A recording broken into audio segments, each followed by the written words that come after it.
my friends, to the show that never ends. I'm Brandon Ware. You're watching Angel 65, my channel for all things music related, music posts, and music reviews. Today, this is Chapter 6 of Pink Floyd Deep Dive, where we discuss The Wall, both the Immersion box set and the film, which I have just seen for the first time. So, here is the outer box, as well as a display of the contents that would have originally been in here. The coasters have long since disappeared. Those were the least interesting of the whole set anyway, because they literally just said Pink Floyd and nothing else. There was no like artwork or anything. The scarf is being used as a decoration, and the art print is in a frame in my living room, because I think the art print of the wife is really cool. What is still in the box is our three marbles, which are very poorly printed, because as you can see they are already starting to fade, which I promise is not from me cupping them like so. So that's a bit of a disappointment. Here we have the additional 3 discs. So these are the demo CDs, which contain excerpts from Roger Waters' original demo as well as band demos. There's a note from James Guthrie on the back. This DVD contains the restored Another Brick in the Wall promo, The Happiest Days of Our Lives live at Earl's Court, Behind the Wall, which is a documentary about the album, the tour, and the film, and about a 17-minute interview with Gerald Scarfe where he talks about some of his animation. So the one item here that was not originally in the box set is, of course, the film itself, which I have just recently purchased. I'm not sure if this is on Blu-ray, but I just found this DVD for very cheap and decided to go with it, and it's quite a nice package. I like the little plastic slip cover, and this cover is textured with the bricks embossed. And inside we have a theatrical poster for the release.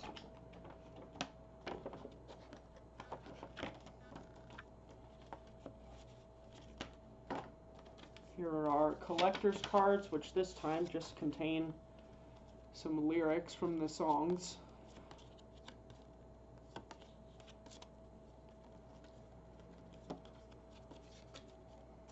We have our memorabilia, which in this case is just the concert ticket. The backstage pass I actually have in a tiny little frame, and I'm also using that as a decoration because I thought it looked cool. The backstage pass was from Nassau Coliseum in Uniondale. Here's our credits booklet, and these are cards with illustrations by Mark Fisher of the stage design.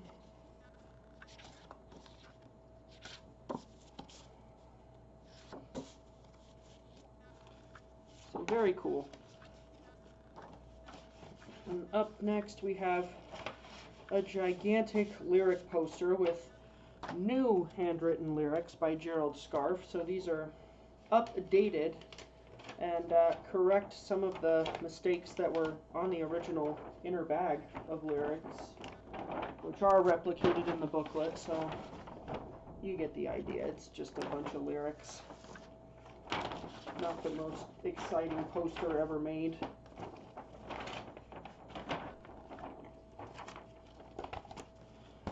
And here are our 2 books. Unfortunately, when I got this, for whatever reason, the glue that bound this perfect bound book is really dried up. So unfortunately, I've had to do some rather shoddy repair work myself, which is a real shame.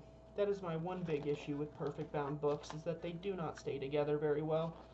As you can see, it's getting even worse as I flip through the pages right now. So real shame. Would have preferred a hardbound, cloth-bound book. These perfect bound books just have a tendency to fall apart over time, and it's really unfortunate, because the images and whatnot are quite nice in it.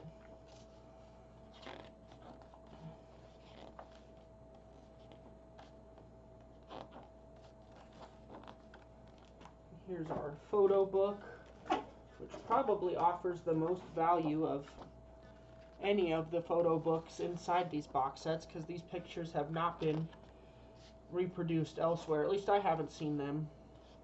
Some of these are probably, I would guess, available in the Is There Anybody Out There CD set, but of course there's no reason to own that if you have this box set because it's remastered and included here. Speaking of, here are the bottom tray with the 4 discs. So we have the original album on 2 CDs, and then we have Is There Anybody Out There on 2 CDs. So that is the Wall Immersion set and the 2006 DVD. Hello, hello! Welcome to Chapter 6 of Pink Floyd Deep Dive, where we talk about The Wall, specifically the Immersion box set and the film. So, some notes before I begin the discussion. Okay, number 1, this is the first time I have ever seen the film. I have never, ever watched it before. I have memories of seeing maybe clips of it, specifically the Brick 1 sequence in the cathedral, when I was a kid on VH1 or something, and that's about all I knew about the film going into it. I had never seen any other clips from this. I had not seen any of Gerald Scarfe's animation, or at least none of the animation that wasn't included in Roger's The Wall concert DVD that he did. And so this was brand new to me. I'd never ever seen this film before. Number 2, I do maintain the criticism that I've always had of this album, and it is personal to me, and so I don't expect everyone would agree with it. While I do believe that this album is a masterpiece and it's a brilliantly constructed record, it does not sound like a Pink Floyd album. And I think, if anything, this box set and the film have just exacerbated that belief in me, that this is very, very much a Roger Waters project. And David Gilmour, Bob Ezrin, and James Guthrie probably helped bring out some of the musicality and provide some direction to it. But at the end of the day, this is a Roger Waters project, and it really does not sound like a Pink Floyd project to me. And the fact that Richard Wright was barely involved in it, I think, exacerbates the degree to which this sounds like something that Pink Floyd was kind of badgered into, or really they couldn't think of anything better to do, so they did this, even if it is a great concept. And number 3, and here's the big thing, of all the Pink Floyd Immersion box sets, and possibly of all the box sets that I've thus discussed, this is by far the best box set in the Pink Floyd catalog, because it is not just a collection of odds and ends, which is what, to some extent, the early years felt like. The Dark Side of the Moon, and especially the Wish You Were Here boxes, felt like just a random collection of stuff. This box set actually tells a story, and it accomplishes a purpose. It has given me a deeper appreciation for the album and a truly alternate perspective. It was absolutely fascinating to go through this box set. And I have been through it before, but a long time ago, and so I think I had time to return to my original position of The Wall, especially when I listened to it in the context of their whole career. During Chapter 1, when I was listening to the Discovery box set, I think I was just not very enthused with it because, again, I don't think it sounds like a Pink Floyd album. I think it sounds like a Roger Waters album with Gilmour, Ezrin, and Guthrie helping to provide some of the direction and the musicality, but not really a Pink Floyd album. And I maintain that, but having heard this box set, including the live material, the demo material especially, and now for the first time seeing the film, I have such a deep appreciation for this album that I probably did not express before. So those are my 3 main points. Let's talk about the box set and why I think it's great, as well as perhaps there's 2 missed opportunities that I think will probably dock it down to a 4 out of 5 in terms of a rating for the whole thing. But the 2011 remaster sounds phenomenal. It's the same remaster included in the Discovery box set. It's great. The booklets are great. I just wish that the manufacturing quality was a bit higher so that the stupid perfect bound books did not fall apart. I've always been irritated with perfect bound books and really nice box sets. I just don't know why, if you're paying $100 or more for a set like this, they don't go the extra mile to give you a hardback book that might be a little bit more reliable. Because that booklet is really nice, the main album booklet, with the lyrics and lots of great photographs of the stage show and of Gerald Scarf's artwork and animation. And the fact that it's fallen apart when this box set isn't particularly old is just, quite frankly, unacceptable. I suppose I could have sent it back because it was already damaged when I first bought this box set. But I didn't, and I kind of wish I had, but you know, it is what it is. That aside, the remaster sounds great. Is There Anybody Out There sounds great. Now, I had not owned the CD set of that. This is my first exposure to it, was in this box set, and you really do get a sense of what the live show was like, which, again, this leads to one of the missed opportunities, which we'll get to in a moment. But hearing it live and hearing them, you know, jam on some of the songs, as well as really integrate the other musicians, because they have backing singers and everybody's doubled up, and hearing how they did the sound effects live, it's really fascinating. And if you close your eyes, you can kind of picture what would have been going on stage with the inflatables and the building of the wall and the projections and things like that. So it's a really fascinating experience to hear it live. And the backing singers in particular, that was quite fascinating. I mean, obviously there's a lot of backing vocals on the album, including Bruce Johnston, who was a Beach Boy, is singing in there on the original studio album. And yeah, these backing vocals definitely give me a Beach Boys, or actually more of an Eagles vibe. I mean, when they close out with Outside the Wall, the harmonies, it sounds like the Eagles to me. And it's cool, but it's unexpected. You don't think of that when you think of Pink Floyd, but it was cool. I really enjoyed it. So hearing it in a live context was great. So one of the missed opportunities, though, on the DVD, you do get a single clip of them doing Happiest Days of Our Lives at Earl's Court. I've looked into this, and apparently Roger is reluctant to release the full Earl's Court footage because he feels it does not do justice to the live event. And I'm sure that's true. I'm sure it doesn't. I'm sure the spectacle of actually seeing it live would have been a lot more enveloping than just watching it on a screen, cameras of them doing it live and assembling the wall. That said, what a missed opportunity. If the footage is available, then why hasn't it been released? This box set, to me, seems like it would have been the perfect opportunity to do so, to release that Earl's Court footage, so that you're not just stuck with an audio live version, but that you actually see the video, because this is very much a piece of musical theater, and I think it would add something to it. Now, I have seen Roger's The Wall DVD of him doing the concert, and it's great, and probably more advanced and more, how should I say, enveloping and well done, well shot, well projected, well designed for film than the Pink Floyd version would be. But you want to see Pink Floyd do it because it's their recording, and also it was cutting edge at the time, and so you want to see what it looked like back in the 80s when they were really one of the only bands that were doing something this elaborate on stage. So that's a shame that the Earl's Court footage is not included. You just get a little teaser of it with the Happiest Days of Our Lives. So that's missed opportunity number one. Following the live material, we have the demo discs, and these are the real buying point of the box set. These demo discs are fascinating. They are absolutely fascinating.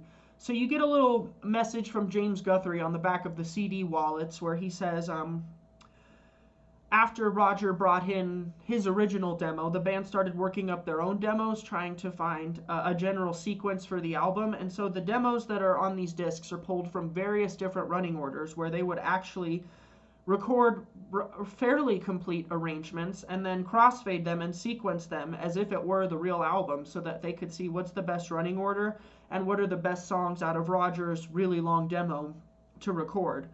The disc opens with about 14 minutes of excerpts from Roger's original demo, which is interesting. It kind of jumps back and forth. It might have been interesting to hear his full uncut demo. You know, some of the songs are fairly complete and not dissimilar to how they ended up, and others are very much rough drafts that are very, very different to the final album versions. But to hear the band develop the songs and hear the different versions change, as well as the different running orders of the albums change, is just fascinating. So most of this is band demos, just exploring some of the different running orders of the songs and some of the different arrangements, because some of them are very different, and there's things that they did demos of that did not end up on the finished record, like Backs to the Wall. There's one on there called Sexual Revolution, which is to the same melody as, what is it, The Gunner's Dream from the final cut, I believe. And I definitely prefer it to what's on the final cut, that's for sure. And just different lyrics, different arrangements, like on Comfortably Numb, there's a version where David sings the verses, and the verses are very different to how they ended up.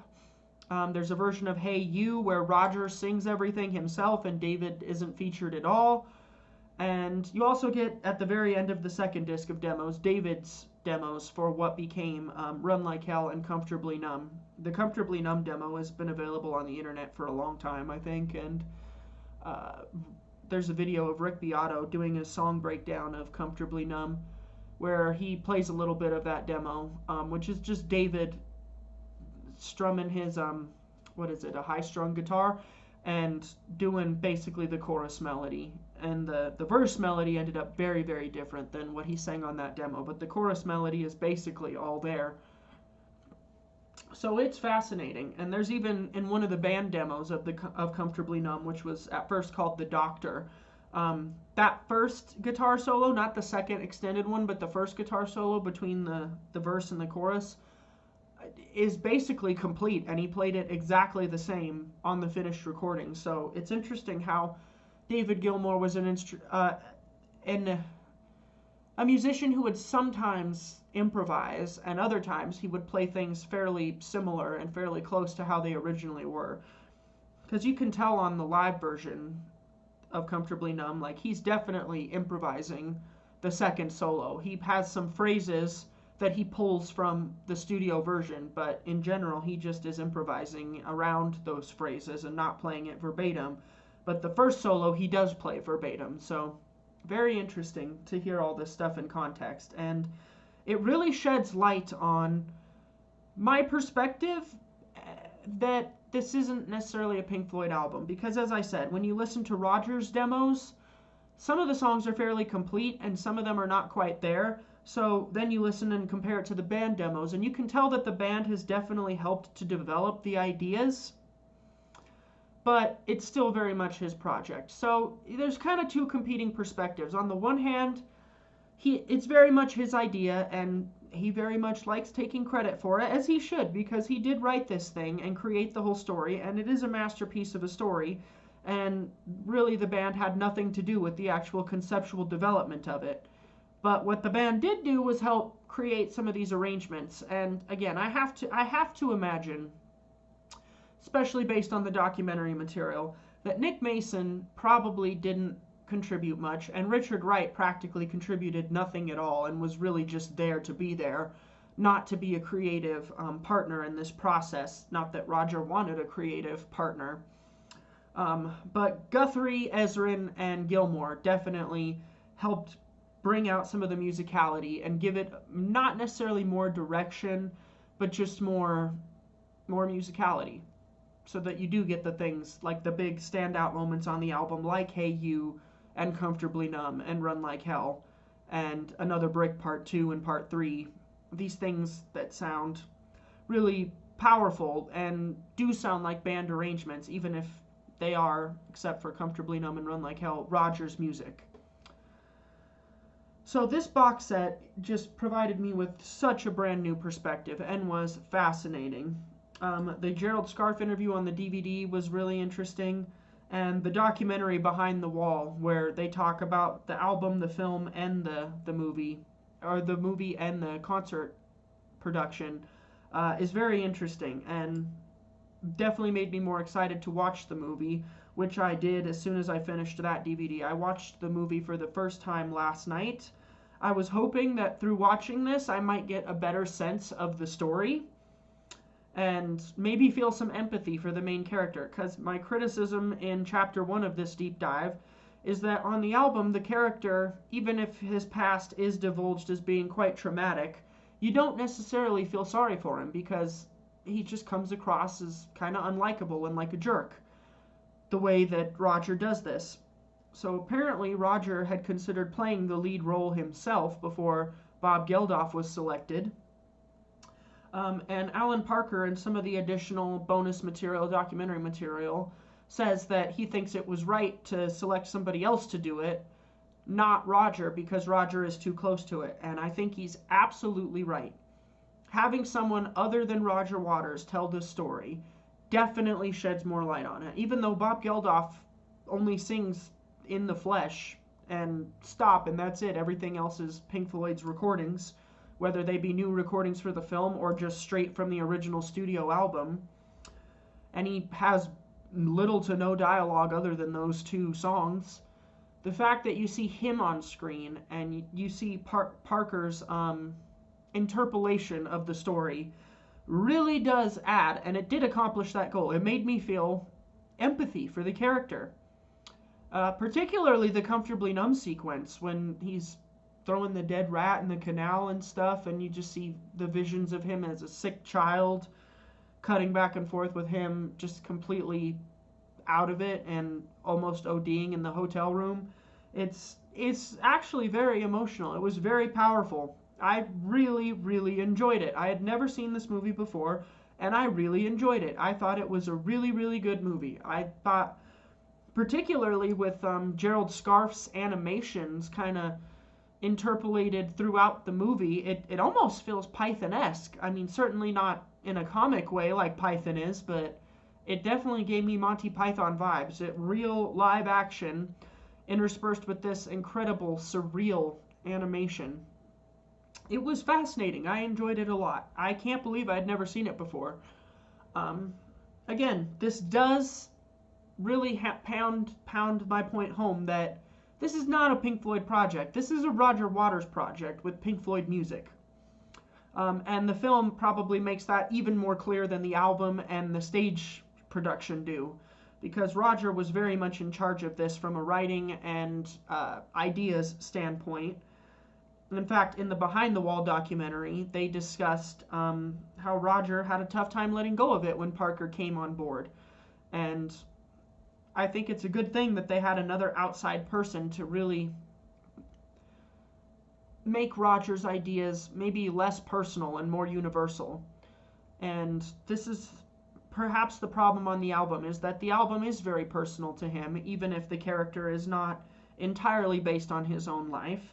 So that's a problem that's somewhat present on the studio album The Wall, and it is the absolute damning factor of the final cut for me, is that it's a completely unrelatable and unenjoyable album because it's preachy and it's too close to Roger himself. It's not relatable to people like me, especially people who weren't alive during the Falklands War, and it's just, why? That's not a story that means anything to me, even though it clearly meant a lot to him. Anyway, I digress. So this box set, the Immersion box set, really, really gave me a deeper appreciation for this album and just how much creative energy went into it. It also compounds my belief that, you know, this really isn't a Pink Floyd project. But ironically, I almost have a different interpretation of the album now, which is just mine. I'm not claiming that this is what Roger intended or what anybody else believes, but in a way, the album to me is an allegory for the story of Pink Floyd itself. And the ending of the album, you know, is really a signal to what came. The band just fell apart and Roger left it. Of course, it was reborn again, and we're going to talk about the later years next. That'll be the final chapter in this deep dive when we go into the final uprise of Pink Floyd in the wake of the ashes that was The Wall and eventually the final cut. But to me, the album almost is an allegory for the story of Pink Floyd itself. Whether Roger intended that or it was completely subconscious, I don't know. But I do think the fact that the character reflects him a lot, particularly at the end when he becomes a fascist demagogue, I think he's very much reflecting himself and his own tendencies there. Obviously, I don't think that he is going to commit genocide or anything like that, but I do think that even he said in the interview, like, he couldn't have written that if he didn't acknowledge his dark side. And in the process of trying to save the band, he consequently made it fall apart. I shouldn't say it's all on him. It's not, but it's very fascinating. In a way, the story itself is an allegory for Pink Floyd, and I thought it was really fascinating because this is really the end of the band. Like, Animals is the last album that sounds like a Pink Floyd album, and The Wall is really just their magnum opus, and it's the end of the band, truly. Because the Pink Floyd that reformed in 1987 isn't really Pink Floyd, if we're all being honest with ourselves. It's not really Pink Floyd. Pink Floyd, the last Pink Floyd album is Animals, and The Wall is really the story of the end of Pink Floyd, in my opinion. That's how I feel about it. The box set definitely helped me come to that conclusion, and for that reason, it gets a 4 out of 5.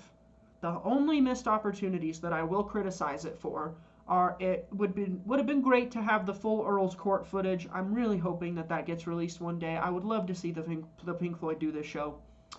And the film itself should have been included. I know both of those are... I know the film couldn't have been included for copyright reasons, but it is what it is. But I didn't mind paying for the DVD and watching that and listening to the extra features, and I just listened to the commentary by Roger and Gerald Scarfe this morning, and that was fascinating as well. I really enjoyed all that. But it would have been nice if the Earl's Court footage and the Wall movie were included in there. If they were included in there, I would pretty much say this is a perfect box set. About as perfect as any Pink Floyd set ever has been. Because again, it accomplishes a purpose. It's not just a collection of odds and ends. It actually tells a story. It tells a story of the creation and the performance of this magnum opus that is The Wall. And it gave me a deeper appreciation for the music that was on that album, which is really what a great box set should do. It shouldn't just give you a collection of random stuff associated with an album. It should tell a story about the album, and it should make you feel closer to it. And this box set definitely accomplishes that purpose. So if those two things had been included, it would be a perfect 5 out of 5. But because they're not, I have to go with a 4. The movie itself, it's certainly not the best movie I've ever seen, but I was fascinated by it. I think I've just seen it for the first time, so I'm probably a little too close to give it a fair rating. But I definitely will be watching it again at some point. I was very entertaining, and I thought Bob Geldof did a great job. I loved the cinematography, and I liked the rearrangement of some songs, and it actually did give me an appreciation for When the Tigers Broke Free. As a song on its own, I really don't think it holds up, but as film soundtrack music, it's actually quite moving. Alright, that's enough chatter from me. This is it. The Pink Floyd is over. We have the final cut, but of course there's no archival material associated with that, and even if there were, we're gonna skip that because that's just the final nail in the coffin lid. The Wall is really like the final testament to the epic entity that was Pink Floyd. Roger leaves, and then it's reborn in 1987 and becomes something else entirely. Not bad, but something else entirely, and that's what will be the focus of the last chapter in this series, is the David Gilmour years, so to speak. Alright, that's all for now. Let me know in the comments, what do you think of the Immersion box set? What do you think of the album itself? What do you think of the film? And thanks for watching thus far. I'm excited to close this series out in probably a few days when I get through all the material in the later years. That's all for now. Thanks for watching. Bye.